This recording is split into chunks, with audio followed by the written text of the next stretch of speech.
everyone, I am back here with you guys for another spinning video. Me and Magda at Magda Knits podcast, we did a fiber swap. I dyed fiber for her and sent it to her, and then she dyed fiber for me and sent it to me, and I had to film myself spinning it up and what I did with it, and I absolutely love the outcome. And I also really love what she did with my fiber. So I will put in a picture of the braid, because I did take a picture of the braid. But I was filming, and I thought that I was filming me splitting up the fiber to spin. And for some reason, it didn't record, and it was just, Anyway, so I do have footage of me spinning it up, which I will insert right here. Again, just doing a short forward draw, same technique that I used in my first spinning video. It's just the most comfortable for me, and it always ends up being the most effective yarn, I feel, as the outcome. So that's what I always stick with. The next video is me plying the yarn. Or no, I actually did not ply the yarn yet. So what I ended up doing was I bought fairy lights and then I plied it with fairy lights. It turned out so fantastic. So the single, I spun up the single, the whole braid, and then I went back through and I plied it with the fairy lights.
And then, you know how there's all those like Instagram photos, or like every most of the knitting podcasts that I watch, they all have like the knitted fairy lights on the wall and everything, on like big knitting needles, but it's just knitted fairy lights with the copper wiring, which I think is so beautiful. And I'm just like, I really want to add a little bit extra to something like that.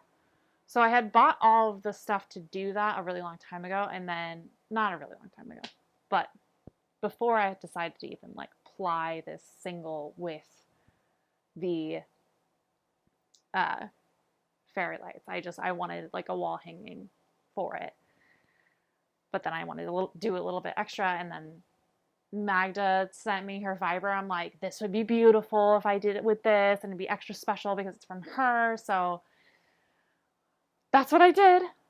And then I'll insert all the pictures and or not photos, but like the videos that I did of me plying it with the fairy lights and then knitting it for the wall hanging. And I have it down here.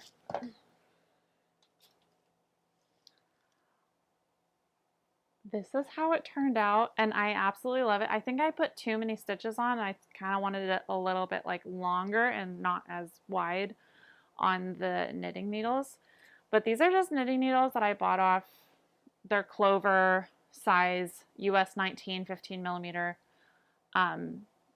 wooden straight knitting needles. But if you look closely, I have the fairy lights on just because. If you look closely, you can see that it's not copper wiring. It looks like yarn. And I don't know how best to like show without it focusing on my face, but it was so much fun. Granted, a little challenging, but I was able to figure it out. You really just have to be able to have your fairy lights be free spinning, so like it doesn't actually ever take in the twist in the copper wiring, and you're just feeding on your single or fiber. I didn't even have to spin up a single. I could literally just take the raw fiber and just draft it on. And it's the same technique as using for a coarse spun yarn. But I just spun up the single first just to make it easier on myself. But it was so much fun. I loved doing it. I definitely want to make more of them.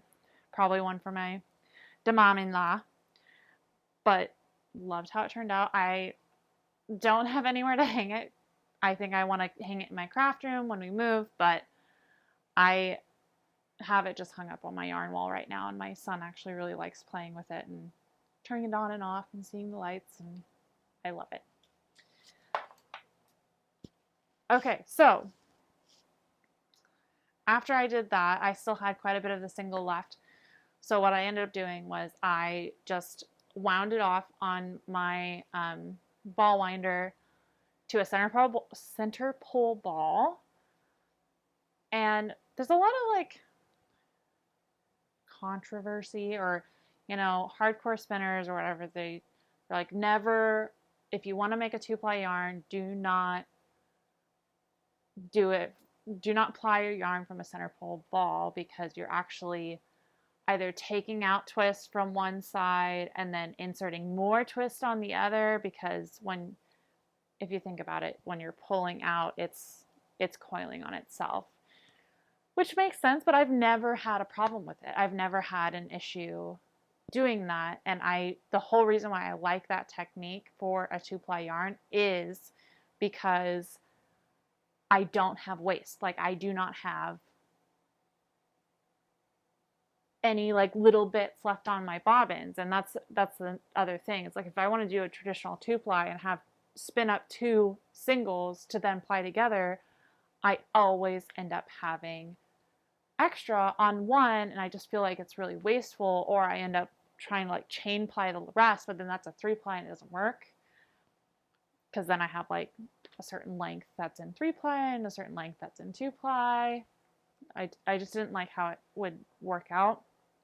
And I really like to use all of my fiber as much as possible and get the maximum amount of yardage. So I've never had an issue with winding off into a center pole ball and then plying it from the center pole and the outside pole. So it worked out perfectly fine for me, and I still get a very bouncy, fluffy yarn depending on the fiber that I use. Woo, goodness. And I ended up with an extra 260 meters. I love how it turned out. It's definitely a fingering weight, but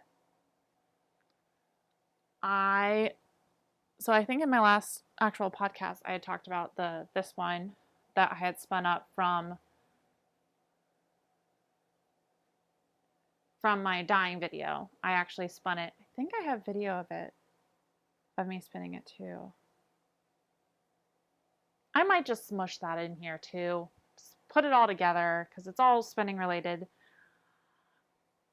So in terms of what I'm going to use these yarns for, I saw that Woolen Pine had come out with another pattern that is on pre-order. It's not launched yet, and it's going to launch on November 5th, so next Friday. So I pre-ordered it, and I got like the starter kit, or the starter pack that will give you like for when you gauge swatch and stuff like that, and the tutorial videos of like the basic construction. Wow, I'm totally blanking on the name of it, but I literally watched all the videos for it today. But it's a colorwork intarsia raglan pullover, and it's a lice stitch, which is something that I really enjoy doing. I want to use these as my lice stitch colorwork, and then possibly dye up some main color and then the contrasting color for the sleeves. So it looks like a softball tee, or not a tee, but like a softball jersey, but long sleeve. And it's beautiful, and I really love it. It's such an interesting construction. I've never done intarsia before, and I've never done anything so interesting in terms of construction before, and I love colorwork. So I'm just like, I want to do that. I think I'm going to use these yarns as my lice stitch pattern for it, because it'll just give it a really nice color pop, especially if I have a large contrast. And I might even put some like mohair or alpaca, like brush Surrey alpaca, and hold it together with something, with one of the skeins that I dye for it. I'm super excited about it, but I think that's what I'm going to do with these, because this is 600 yards and this was 260 meters, which is, I want to say almost 300 yards. I think so. But this should be plenty. The pattern only calls for like a 460 yard skein for the colorwork. And then I need, it's a 5 skein project because of the intarsia that is needed. Because you have 5 working yarns because of the intarsia. So, but yes, I think I have plenty of this too, and they actually pair very nicely. So I really love how that worked out. Thank you, Magda, and I absolutely love it, and I'm so excited to work with it. All right, I think I'm going to end that here, and please like and subscribe to the channel if you'd like. Comment. I love to hear your comments. I love to talk with you guys. If you have any questions, I can do. That's another thing. Please, like, if you have any specific questions, it's like, oh, well, how do you do that?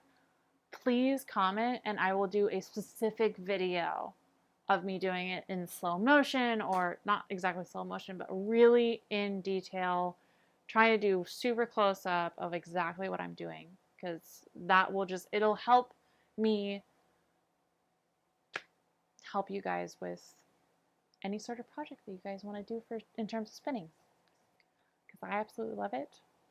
And I want to share what I know about spinning with you guys. So yeah.